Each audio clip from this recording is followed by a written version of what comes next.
And like many people, I was probably of the mind that it's vanity and it's all kind of surface level, but you start realizing it's not at all. If you change the way a consumer feels about herself or himself, it changes their whole life. Is there something that you're worried about? But what we're seeing now is like 50% of those consumers, they're just staying on it. Who knows how long, maybe forever. So now we instead of talking about pre and post GLP-1, we talk about how do you treat the patient holistically. So 60% of the panel got their GLP-1s from a primary care provider. Okay. And another 20% via telehealth. Yeah. So that's 80% you're talking that did not get it from an aesthetic provider. And of those taking GLP-1s, 50% had experienced hair loss or hair thinning. Yes. And that didn't even control for weight loss. I mean, it's no longer enhanced.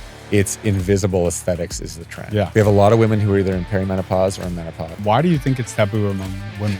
This has been another taboo topic that people haven't talked about, but it's exploding right now. Hi, everyone. I'm Dr. Anthony Rossi, and welcome back to Give Good Face, a podcast that explores all topics regarding skin, health, and longevity. So I'm really excited to have Mike Glaicar here from NewBeauty. You're the CEO of NewBeauty. Congratulations. Thank you. And this is a really interesting episode because we're going to talk about all things beauty, skin, health, the trends that we're seeing, and things that we could debunk as well. So, Mike, welcome. Thanks so for much. having me. Yeah. So tell us a little bit about yourself. How did you become the CEO of NewBeauty? Yeah, well, it's funny. First of all, I'm usually asked that question because I don't look like I'm from the beauty space, and I'm not from the beauty space. No, you're very handsome. For those that don't know, NewBeauty is the leading media and education company in the beauty space. We've been around for 20 years. We talk all things aesthetics, skincare, hair, really anything that a consumer would want to be educated about, and then which providers to go to that really meet the credentials that they should. NewBeauty actually recently got acquired by MJH Life Sciences about a month ago. So it's brand new. Yeah. Thank you. Yeah, it's a huge opportunity for the publication. MJH Life Sciences is the largest privately held medical communications company in North America.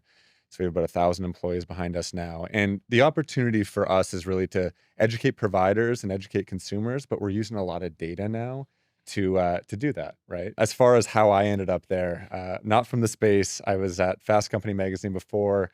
Started my own tech company that I was trying to sell software licenses actually to our previous owner. And he brought me in. And the reason I joined is the aesthetic space is really interesting. I think if you're not from this space, you get into and you realize how much this space has an impact on daily lives of consumers. And like many people, I was probably of the mind that it's vanity and it's all kind of surface level, but you start realizing it's not at all. If you change the way a consumer feels about herself or himself, it changes their whole life. And so I got excited about that. And that was 6 years ago now. Wow. It's been 6 years. 6 okay. years, yeah. Congrats. Yeah. And NewBeauty has definitely evolved because I remember when I was, just starting out in dermatology, a resident, I would pick it up and I would read it. And it was interesting because they had all the new procedures, all the new products, but it also had like this scientific slant to it. And for the provider, I think it's really important because it keeps you abreast of things that are trending or things that are sort of on the horizon as well. And you always have to stay at the forefront, but also you have to know your consumer. And I think that's where the data piece comes in a lot. Y'all collecting a lot of data on consumers, but also providers. We are. And first and foremost, I think you bring up an interesting point because when you're talking about aesthetics, you need to be scientific enough that, it gets the point across, but you also need to be relatable. And that's the consumer piece that's difficult. And I think a lot of providers, they have to find that balance as well, right? So how do you talk about the amazing science, but how do you make it relatable, but not dumb it down so much, so to speak, that it doesn't, it doesn't get the point across. So I think NewBeauty's always done a good job of that. And we really rely on providers like you and others to give quotes, and to provide their feedback. And we're just a conduit there. But a few years ago, we started Beauty Pass. It's an invite-only beauty membership. It allows consumers to try products that we think are great in skincare and beauty. And off the back of that, we launched a program called Beauty Engine. And we have 90,000 women across the US, close to 100,000 now, that provide their feedback to us. Everything from which treatments and procedures are they looking for, and what are they interested in terms of ingredients in skincare, and what are the challenges they're having. And now we're starting to really leverage that data in all the content that we produce. It's amazing. That's amazing because the consumer is definitely more educated. And I think they're trending to being more educated and into the science more. I mean, sometimes if you go too hard into the science, people glaze over. Yeah. But I do think they want to hear about what's behind the procedures, what's behind the skincare.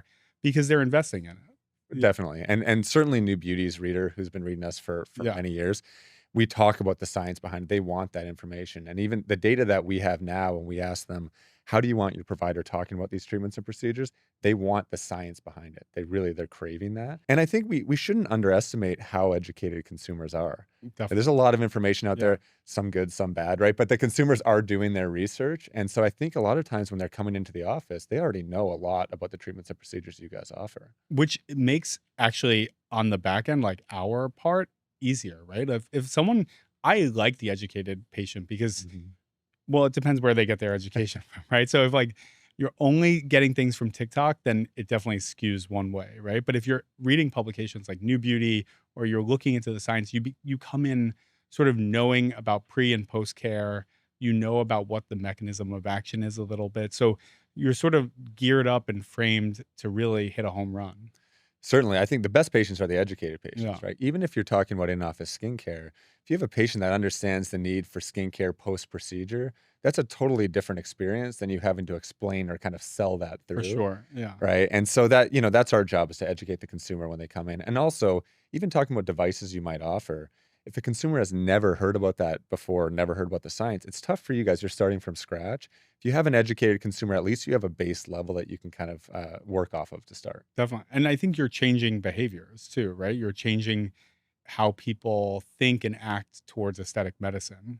And like you said, it's a science, but it's also an art. And we've seen some good, we've seen some bad, but I think we're in this era of more natural looking results, more, face forward, but now we're going down to the neck, the décolletage, and the rest of the body. Yeah. How has your behavior changed since you become CEO? Well, I think certainly more focus on skincare Oh, and good. treatments Yeah, and yeah. procedures, yeah, wearing sunscreen every day, that was a big Amazing. one. Yeah. We can't, over index on that. Yeah, we have great partnerships across the board, Elta MD has been a great partner of ours. I Nice, think when I got nice. introduced to them, it made it so much easier to wear it every day. Yeah. But, so certainly my behavior's changed, and I think my family as well, making Okay. sure we kinda understand more about skin health. My wife has always been into that, so Yeah, she's like yeah. the quintessential new beauty reader. But I think once you get into this space and you realize that beauty and health are kind of merging, and a lot of our data is actually pointing to that now. I don't know about you, but I feel like people are trying to be healthier now than ever. Definitely. The gyms are packed. Yeah, There's a lot of content on diet. Obviously, we'll get into GLP-1s. There's a lot of, for of, sure. of of data there. But skin health is health, Mhm. right? And we shouldn't look at it as this vain thing. We should look at it as part of your health routine, is your skin health routine. When we are learning dermatology, we're always told your skin is the window to your internal health. So if your skin looks bad, it could be like an indicator of what's going on inside. Interesting. If the color is changing or if you look super dehydrated, these are all sort of measures of how things are going on internally in the body. So we like to call ourselves detectives, but it really is a measure of what's going on inside. Yeah. Yeah. I think that's true. And hair health as well. Like we see a Yeah, lot for of that sure. too, right? Yeah, hair is, I mean, everyone wants more Yeah. hair. Not everyone, but, a lot of people, yeah. So what are the trends that you're seeing? What I think everyone's talking about GLP-1s, right? Yes, And so I think, for every good, better, yeah, yeah, yeah, good, bad, or yeah, otherwise, but every conversation we have, whether it's providers or with industry, it all kind of shifts towards GLP-1s. What's interesting now is we have about 30% of our panel that's either taking GLP-1s or plans to take them in the near future. so that's that 1,000 women Yeah, across 90,000 women across the 90,000 country, women, right? yeah, Huge panel. So wow, a third of them. So you think of 1 in 3 aesthetic consumers who may be, maybe that number varies slightly, either taking GLP-1s or considering it. And I think for us now, what we began thinking was that consumers would take GLP-1s, they'd hit their goal weight, they'd get off of them, and there was this, like, during GLP-1 and then post GLP-1. But what we're seeing now is like 50% of those consumers, they're just staying on it. mhm, And they're titrating down maybe the dose, but they're staying on that for who knows how long, maybe forever, right? Maybe it becomes kind of a chronic medication. So now we instead of talking about pre and post GLP-1s or during and post GLP-1s, we talk about how do you treat the patient holistically while they're taking their GLP-1s to avoid the skin laxity, the volume loss, things like that. definitely. We are definitely speaking about that a lot, on the provider front because like you said, people are coming in and sometimes I won't see patients for 6 months and, they'll come in and all of a sudden they look drastically different. What are you doing? Oh, I started a GLP-1. How'd you get that? You're not obese. Yeah. You don't have cardiovascular risk, right? but they get it online or they were getting it compounded. So there's all these other avenues. And I do think the manufacturers or the big pharmaceutical companies will look into this idea of microdosing GLP-1, and hopefully they'll study it more because we are seeing it in the public domain, right? And they're taking it upon themselves to titrate it down or titrate it up. So I think we definitely need more studies on that. Certainly, and the other piece is where are they getting the GLP-1s, to your Yeah, for point. sure. So we were recently at a conference, and I think this is just bias that you have when you live in certain bubbles as Yeah. providers. And we talked to a plastic surgeon, and they said, "Well, I think a lot of people are getting their GLP-1s through their plastic surgeon or through their dermatologist." We did the study on this. So 60% of the panel got their GLP-1s from a primary care provider, Okay. and another 20% via telehealth. Yeah. So that's 80% you're talking that did not get it from a aesthetic provider. In fact, the derms, I think, was 5% and plastics was 3%. Very low. So when you have a PCP, and it's nothing against that profession, but they may not be thinking about the hair loss, the skin laxity, Yeah. the volume loss. And so now you get these patients that they've experienced this, and now you're trying to correct it. Versus if you can get ahead of it, it's so much better and so much easier for the patient. Yeah. And what we're seeing with the data is about 50% of patients on GLP-1s are seeing hair loss or hair Yes. thinning. So I think that's an opportunity for the provider side, right? Whether you're doing something like a Caravive on more of the treatment side, or whether it's an extra say on the supplement side, like this is something we should offer patients above and beyond, just the skincare treatments for GLP-1. I agree.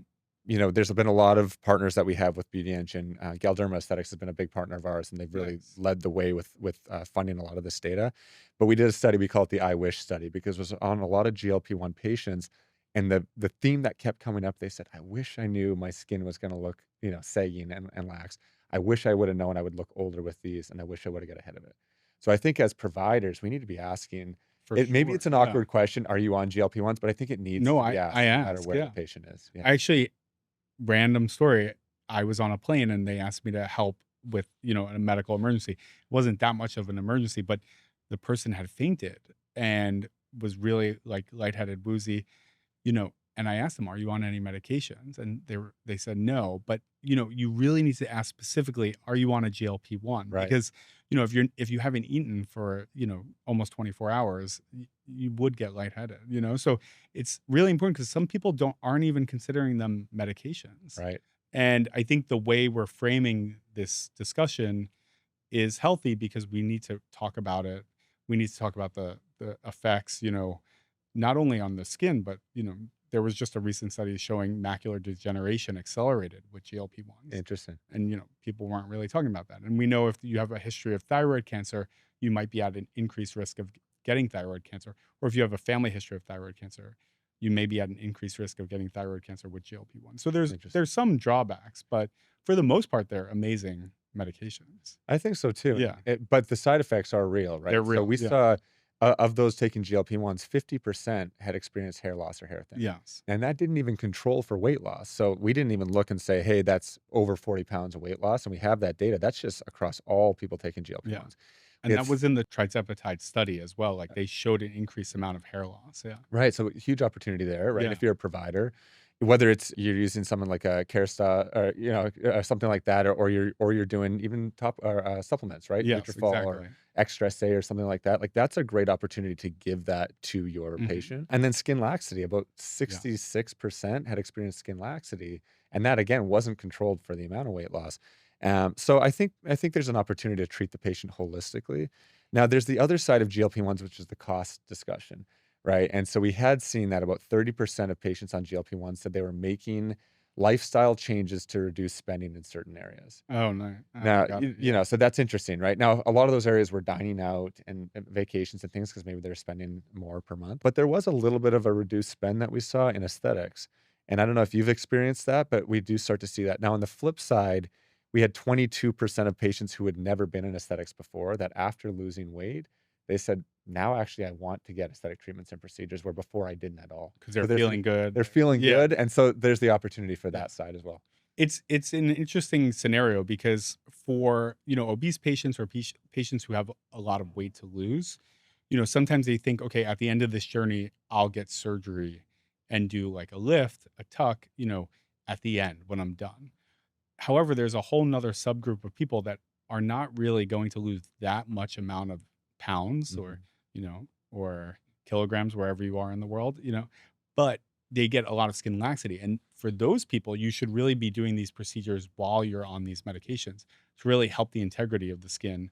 And so you don't, go all the way down and then have to rebuild afterwards. So it's a different journey for different people.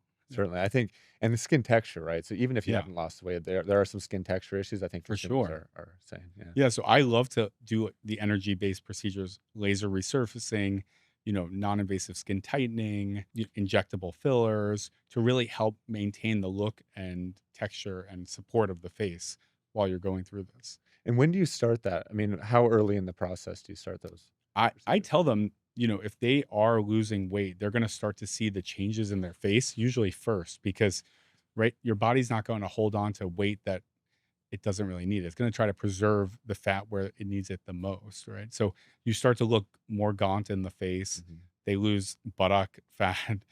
All the places where you want the fat, they're losing it. So it really early on in the journey, if they're going to start a GLP-1, you want to help them maintain this integrity. And we've been looking at this at Allergan as well. Who make fillers as well, about how you best counsel these patients. Like, when do you start? What type of fillers are you using? Because on the flip side is if you're only using biostimulatory fillers and they're not eating enough calories to actually biostimulate, it's not going to really work that well. You need the nutrition and the nutritional support as well.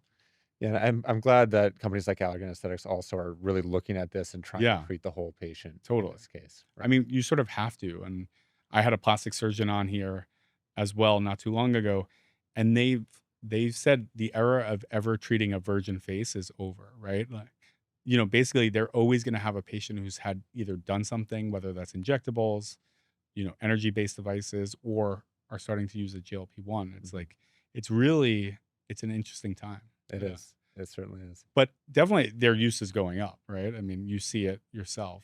Yeah, the data shows the use is going up and the length of the duration of treatment is just extending Is out. extending, Yeah. yeah. Yeah. And, we don't really see an end because now we're gonna see more of these coming down the pipeline, like oral ones, or maybe even the microdosing. I think once you go oral, that changes the game completely. Yeah. And already you mentioned that some patients on GLP-1s don't even consider it a medication. It's almost like a supplement that they're Mhm. considering it. Yeah, yeah. When it goes oral, that's how they will perceive it, I That think, in many cases. for sure, and we really have to hit home about the nutritional aspect too, because I do think many people are while they're on this, are not also supplementing, like you talked about the hair supplements like Extresse or just even like a regular multivitamin, like how do they have to keep up with that? Because if they're not eating enough nutrients, you know, they're not going to be making, vital proteins. The question that I always have for providers as well on your side, because we've been, I think historically that's kind of narrow, right? If I'm a dermatologist, I'm focused on the skin. If I'm a plastic, maybe I'm focused on different surgeries. But I think this holistic approach needs to be Yeah. our approach. So, how are you looking at nutrition with patients and wellness and everything like that? Oh, I jump in there. I jump in the ring because, I'm interested in it, so I think I naturally gravitate towards it, but as their doctor, I also think it's an opportunity, right? So if some of my patients come in and they're still smoking cigarettes, like I still take the opportunity to be like, you really shouldn't smoke. Not only is it bad cardiovascularly, but you're ruining your skin. Right. So I tie it back to skin, but especially on the GLP-1s, I do say that you have to get into nutrition and exercise too, because we are seeing like sarcopenia with or muscle loss with Mhm. the GLP-1s. And there's newer medications that'll circumvent that are coming down the pipeline. But I've had my trainer on this podcast before. I give them my trainer's number. I tell them to call Exis, that's his company. And I'm like, you need to hook yourself up with someone who's going to get you into an exercise program, Right. and something that you can sustain just as long as you're on this medication too. I mean, you also have to be thinking about diet, nutrition, exercise, the whole package. Certainly, and on top of that, so obviously that's the physical piece, but we did have 50% of our consumers who wanted to go in and receive muscle stim Yeah. treatments in office as well. A colleague of mine, Terrence Kearney, I think you know him as Yeah. well. He's in DC. He gave a great presentation about using muscle stim during the journey of your GLP-1 to almost help improve that muscle function and the tone while you're going through this because of the sarcopenia or the loss of muscle that you can experience. You really need to make sure you're strengthening those core abdominal muscles and such. He gave a great presentation on it. Yeah. It's smart, and the shape is, with GLP-1s, that you lose fat and it can be anywhere, right? So a Yeah. lot of consumers said, "Yes, I've lost the weight, but I'm not the shape that I want." And I Yeah. think there's a lot of, treatments So that can like help cool with that. sculpting, Yeah. actually shrinking the fat where you're not losing it. Right. Exactly. Right. Those pesky love handles. That's right. Yeah, yeah. That's really interesting. I love that you're seeing that in the data portion. I Yeah, feel we're like seeing you guys are the matrix, like, you see all the data behind everything. we had a physician recently that said, like, "You guys have a crystal ball into the future Yeah, because we for get to do it sure. in real time," and we're doing 3 to 5 studies a week at this point, Wow. right? So it's been really beneficial for us, and we're hoping to use that data and continue to use that data to educate patients and then educate providers as well. So we have the State of Aesthetics that comes out a couple times a year for I love providers. that, yeah. One of the big questions that we're getting right now is around fillers, Mhm. and I know you had Yeah. the episode with Dr. Watchmaker talking about some of those trends. Yeah. But that's been an interesting one too, where we've seen over the past year, we've seen a reduction in terms of a slight reduction in demand from fillers in terms of our data. And I think a lot of it is based off of consumers seeing unnatural results Okay. and being afraid of those results. That was gonna be my question. What do you think is driving this idea of no filler? I mean, that was another one. So again, the study we did with Galderma Aesthetics, we really dove into the state of fillers, and so unnatural looking results was the biggest concern. And I think, even I've only been in this industry for 6 years, but when I first got in the industry, with fillers, it was enhance. Let's enhance your lips, let's enhance your Mhm. cheeks, whatever Yeah, it might be. And that trend is gone. I mean, it's no definitely. longer enhance, it's invisible aesthetics is the trend, Yeah. right? The And I know no filler the fillers. no filler filler that you Yeah. talked about. We saw a recent study that was talking all about, I want it to be undetectable. I Mhm. want someone to say you look great, you look healthy. I don't know what it is, you just look good. Yeah. But the challenge was for many years with the enhance era, consumers saw people getting overfilled. And as a consumer, I think you can get filled and then you get used to that. And then your perspective changes and you get filled more and more and more, and to a point you're not noticing it, but others around you Yeah. are. And then all of a sudden, consumers say, I don't want to look like that. Right. That doesn't look natural No, anymore. no. So the funny thing though is when we had consumers that were treated properly and natural looking results, extremely high satisfaction with filler. Mhm. They loved the results. In fact, over 70% said they plan to have it again in the next year in different areas. So it's like very high retention and satisfaction rate. But even those that had filler treatments, about 47% said they wish that they still looked a little bit more natural. So it comes down to the provider and the Yes. technique. No, I couldn't say it better myself. I think I love the idea that we're going and trending towards natural results. I think it's healthy. It gives better body positivity. More people could be forthcoming about no filler that they have, but that'll come later. I do think it comes down to like who you're going to see.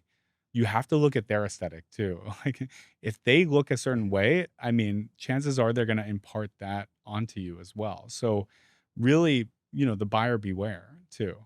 If something looks too good to be true, like price wise or, Groupon wise, I tell people they should stay away from it. From a provider side too, I think we need to Yeah. look at the long term, right? Yeah. So maybe I'm going to use less filler, but this patient's going to be satisfied. They'll keep coming back and Sure. they'll tell their friends and Yeah. family.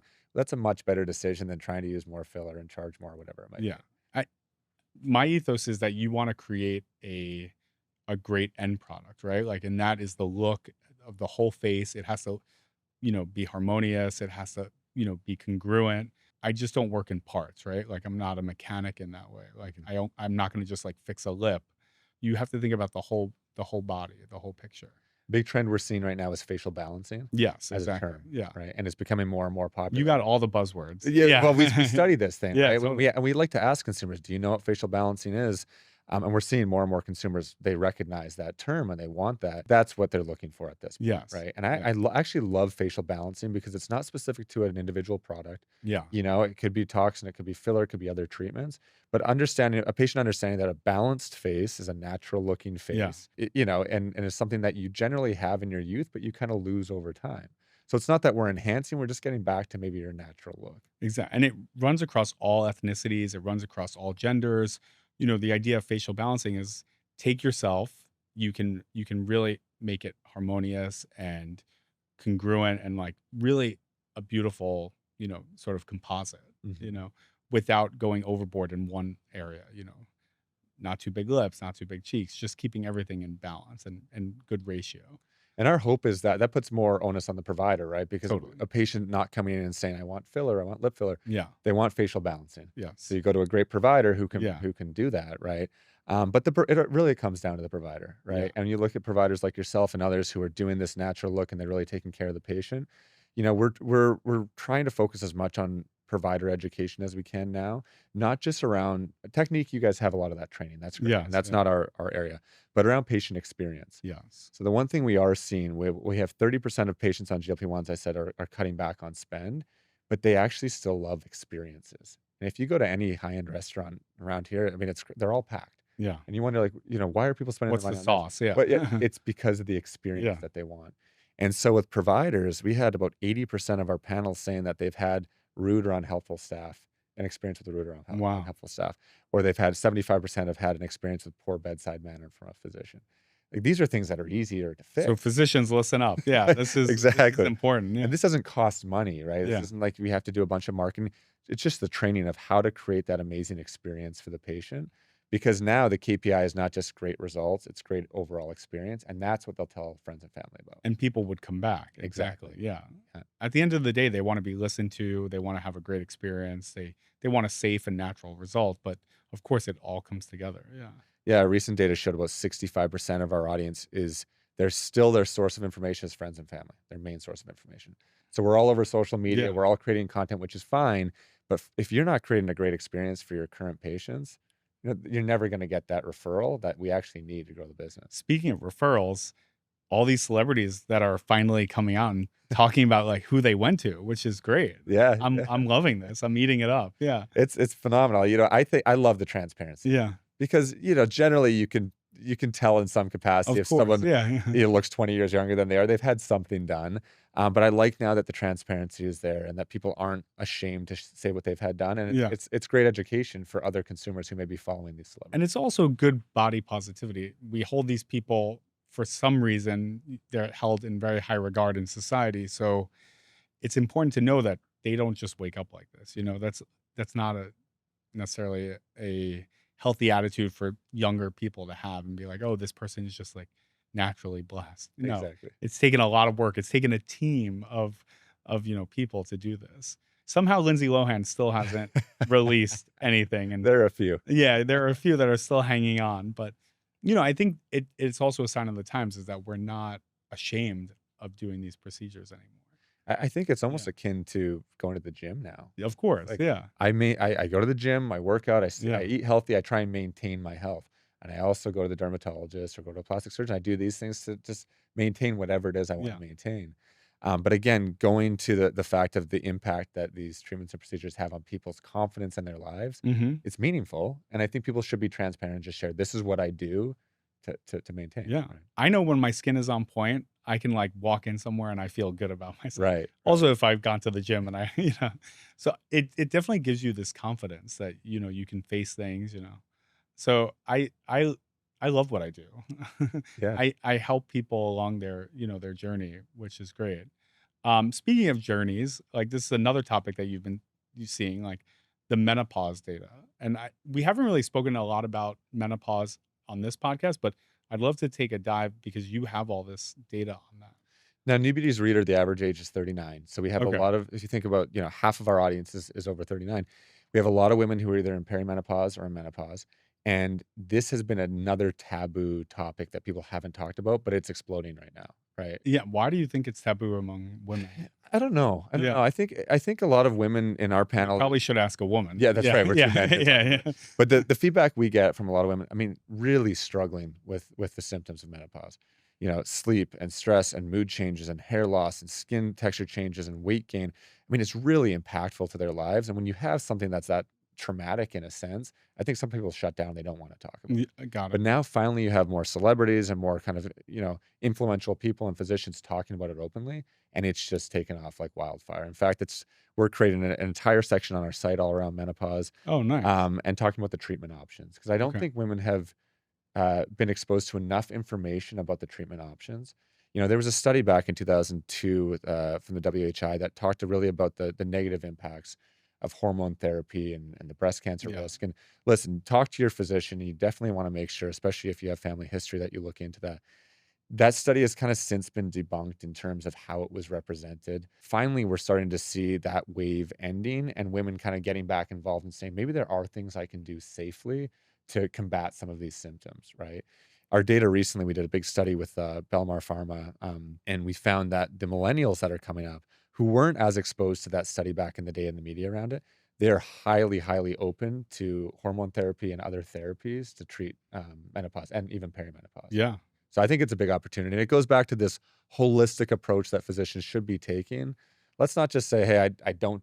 You're going through menopause. Sorry, I can't help you with Yeah, that. for Like sure. there's so many things that you can either help with or refer to the right physician for that. And I think it also ties into this whole idea that we're really interested in longevity and, living our best life as long as we can. Hmm. Maybe not necessarily just increasing the age at which we live, but really improving the years. And, you know, for women to go from, a steady state of estrogen to almost a precipitous drop off like a cliff is super, impactful. Like you said, like it really takes a a toll on your body. Whereas men sort of just have this steady decline of testosterone from, the 20s or 30s. But even we see it a lot in men in the gym. They're also doing a lot of hormone replacement. Yeah. But again, I think what you said is super important. It has to be done safely because there are definite, good side effects of hormone replacement, but there are also some negative effects, including cardiovascular effects as well. So we really we always say, like, speak to, a board certified physician about hormone replacement, what you're going to get into, what your risk factors are. Like, do Mhm. you have a risk factor for breast cancer? Do you have a genetic predisposition or not? And these can all be done safely. Right. And that's the biggest thing. I mean, at New Beauty, we are never a proponent of do this treatment or do Yeah, that yeah, treatment. We're just not. We actually don't care either way. We just want the patient to be educated and definitely. make their own decision. But at least in the menopause space, we're starting to see women who are saying, okay, maybe there is something I can do. And I want to make sure I educate myself and talk to the right physicians about this. Yeah. And I think that's a That's positive trend. that's great. And like you said, like that old study that showed a negative effect. I mean, it was old. The sample size that they actually saw, increase in breast cancer was very small, Mhm. but they extrapolated it. So I think now that they have debunked that, it's really important that people understand there are options. And like, because like you said, sometimes they just know what their mother told them or like their family friend has told them. So if you're only getting your information from one source and it's not super credible, then you should look somewhere else. I think the big thing is don't believe the headlines, and Yes. Yeah. consumers need to take it upon themselves. I mean, in that study, there were 16,000 participants, about 1 in 1,000 increase in terms of breast cancer risk, I guess, in that case, but it was represented as a 25% relative increase, right? So they Yes. said, if you do hormone therapy, 25% increase in breast cancer. Well, Which that sounds wasn't huge. accurate. Yeah. That Yeah. sounds huge. It Yeah. wasn't accurate. So unfortunately, now you had millions and millions of women who are exposed to this data saying, I'm not even gonna look into it. No, of I don't even wanna course. talk Yeah. to my doctor. I can't look into it. And that's been completely debunked. Unfortunately, it's done a lot of damage because there were millions of women who were suffering through menopause Yes. who may have been great candidates for those treatments who read 25% and said, I'll never even touch it. So now we're starting to see that. And testosterone in women is another big thing. This Yeah. reduction in testosterone has major, major effects on mood and libido and energy. And I think finally we're starting to see content out there and we're trying to lead the way in this to educate consumers about the options. And we're seeing it also in the medical realm as well. More and more doctors are becoming interested in doing this type of science and this type of work. A lot of times it was relegated as sort of fringe Mm. medicine, but we're seeing that come more into the central space, and endocrinologists or women's health doctors are really, pioneering the way for this, which I think is great. It's a Yeah. great trend. It's a great Yeah. trend. And again, it goes back to you can look as good as you want. If you don't feel great, Yeah. none of that really matters. Totally. Right? And the internal, positive effects of hormone therapy can be really substantial for a lot of people, Mhm. joints, muscle, cardiovascular health. It's great. I Exactly. love it. I know I always think about testosterone. Maybe I should go get mine tested. Yeah. But it's funny, when people think of testosterone in men, of course, but, Yeah. testosterone is a big deal in women as well. Exactly. Yeah. Right. And I like to always say, like, don't get hung up on a number, right? Like there are these ranges of normal, range for people's hormones. And if you just go by a number, it's not a great idea because some people's, functioning hormonal range can be one number and it could seem low, but it really works for that individual person. Mhm. So it's not just about becoming super therapeutic on a certain hormone. Absolutely not, and it's all about the provider. Yeah. You gotta find the right provider because the ranges are interesting too. If you look at a lot of normal ranges, I'm seeing this in the men's space because there's a plummeting of testosterone levels, right, in Yeah. the United States, and that's a whole 'nother, Yeah. podcast for the No, reasons behind that, let's talk about it. but you Yeah. talk about the average ranges. Well, these normal ranges have shifted down and down and down Yeah. because the normal range, you'll take a group in the population, you'll take their average and say, okay, that's a normal range. But if the entire population is reducing their total free T numbers, total and free T numbers, then all of a sudden that range is going down. Yeah. So, there's something to be said about that. But like you said, you can't just go off the numbers. And sometimes a patient will say, I got my blood tested, I'm in the normal range, I'm fine. But for them, that might not be optimal. No, if Right. they're having symptoms, right? Right. Like again, we have to talk about like their symptoms and how they're feeling and what their baseline was and right and how they progress from there. Yeah. Amazing. Yeah, Yeah. so the big trend that I think we're seeing is beauty and health merging. Health becoming such a big topic right now across the board, and I think that's really positive. Yeah. From the food that we eat to, the workout routines to our skin health, to even our mental health, body positivity, all these things, they're all merging together, and I like that. And for us, the more we can position beauty as not this vain thing, but really just a part of your wellness routine, I think the better. Has there anything that you've seen really alarming to you? Is is there something that you're worried about? Certainly there's been a lot of discussion about providers without adequate training. Oh, We yeah, for talk a lot sure. about Yeah, that, right? that's So that's been a concern. Anytime you have an industry that's exploding and you have people that think they can make a quick buck, you have to have those concerns. But the challenge is that for in our industry, one bad procedure has such negative impact on the entire industry, yes, yeah. right? And so we all need to, I think, band together on that instead of saying like, "Oh, I'm better than this provider," whatever it is. We need to band together and say a more educated provider base is better for everyone, For sure. right? Yeah. That being said, we also can't broad stroke and say, for example, med spas, some people say like all med spas are bad. Well, that's not the case, Yeah, no. right? It's not the case. So, it's the education piece that always concerns me a little bit. And fortunately, we have leaders like yourself and others in the space that are really driving the need for education home. And I think if we educate each other, we lift each other up, one, we better the community, right? We better the outcomes, we decrease the risks. And I also see like the more education people have, the less risky procedures they actually do. Right. I think because that education tells them, okay, this is a risky procedure. I should leave it alone. I should do less of that. Right. And so I think that's the cool effect of, really educating everyone, right? We're lifting each other up, but we're also, saying like, you probably want to stay away from that because Right. when you don't know something, you just don't know the risks associated with it. Right. And that's even more dangerous. Yeah. Yeah, so that's a concern of ours. Also, TikTok's become so big now. We Yeah. just did a big social media study 2 weeks ago. Talk about a data company. Yeah, Yeah. yeah. Oh my gosh, it's amazing. And what's interesting is still our audience, more consumers are going to Instagram to find providers and Okay. find information about providers. But those that go to TikTok are so engaged. I mean, our TikTok users, 47% are using TikTok every single day versus our Instagram users were like 32%. It's a huge delta. Wow. Like when people are on TikTok, Yeah. they're really engaged. The information that you get out there is not always accurate. And Oof. it's hard for a consumer, and I don't blame the consumers. They're getting pummeled with so much information, Yeah. what's real and what's not. So that's why I think it's also important to find providers that are credible. And if you're going to follow people on social media, make sure you follow that provider and don't trust some random person who's talking about filler migration that has nothing, Oh my God. has no Yeah, idea what yeah. they're talking about, right? And I think I have a really educated patient population. I'm in New York City, Upper East Side. I'm seeing, but people who, like you said, go on TikTok a lot, it's like a clockwork orange. They're being bombarded Right. by images and messages repeatedly. And eventually those messages will sink in. So I have people asking me not only about filler migration, but, does sunscreen really cause cancer? And you're like, wait, what? Like, Yeah. what made you think that? And they're like, oh, I saw this on TikTok. And, so it's not just the one message, it's the repeated hitting of the same message that I think, drills these things in. And, as providers, we really have to sort of combat that. So everyone should be getting on TikTok and putting out good information. Yeah. I think that's true. I Yeah. think that's true. And so that's another trend we worry about. And then the last trend is more on the provider side. There's a challenge right now where a lot of providers they're looking for new patients, right? Mhm. Maybe they're seeing a little bit of a decline in some providers and some markets not as much, but everyone's looking for new patients, and so we do a lot of marketing for physicians and help them find patients. But the concern that we have right now is when there's a squeeze on the industry, there's two concerns. One is a price drop and a race to the bottom, and I just like that cannot happen. Yeah, Right. We need to value what we do in this industry. And then the second piece is providers looking for quick wins at times. Right. So we do a lot of marketing campaigns where a provider says, I want someone to come in and do a $3,000 procedure. I'm like, well, it's really hard to get a new patient to come in that you don't know for sure. off of social media ads and just start off with a $3,000 procedure. Yeah. Right.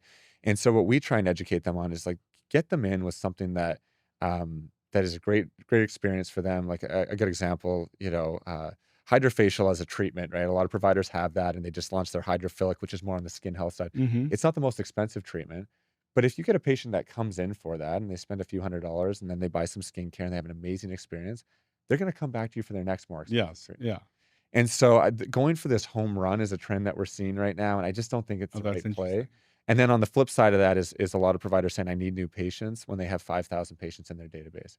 And you say, "Why don't you go back to your patients that already know you and just create such an amazing white glove experience Yeah. for them that they come back in and then they tell their friends and family." So, like, we're forgetting sometimes about our existing patients. I love that because I see your CEO, like, or your past life come through because, like, that's business 101, right? Right. Like, stick with who you have and really nurture it, culture it, and give them the best experience possible, and they'll definitely come back. Yeah. We started a new program called the NewBeauty White Glove Program, and what it Okay. allows providers to do is actually send NewBeauty directly to the homes of their patients with a letter from their office Oh, every that's quarter, cool. and Yeah. it's really cool, right? It's this amazing $13 book that they get every quarter, and it shows you mean this much to the practice. We value you, and by the way, here's this new device we have, or something that they're trying to promote and That's calls for your amazing. next Yeah. appointment.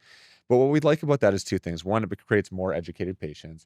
It creates this loyalty and this gifting opportunity for the practice, but it also puts that onus back on treat your existing patients right. Like Yeah. don't put them aside and say, I just need new patients. Say, these patients have come in, they've been loyal to me. Let me treat them right and make sure they know how much they mean to my practice. That's So that's huge. something Yeah. that we just launched. It's been taken off like wildfire.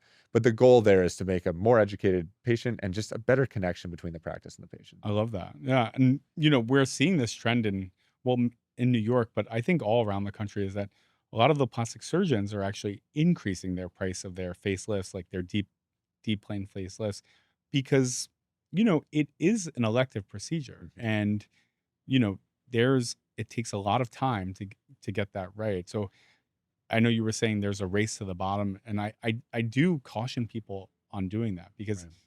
really good procedures take time, and that's money, and usually that means increasing your prices just like these plastic surgeons are doing. So Mhm. if you value what you're doing and you think you're giving a really good result, you should actually increase your price. Right. Yeah, And our data shows actually patients are expecting prices to increase. So of that's not a course. surprise to Yeah, them, like yeah, everything else. yeah, But yeah, I mean, there's a reason luxury companies don't do sales. yeah, They don't need to, and they shouldn't. And if you start decreasing your price, you attract the wrong clientele yeah. oftentimes.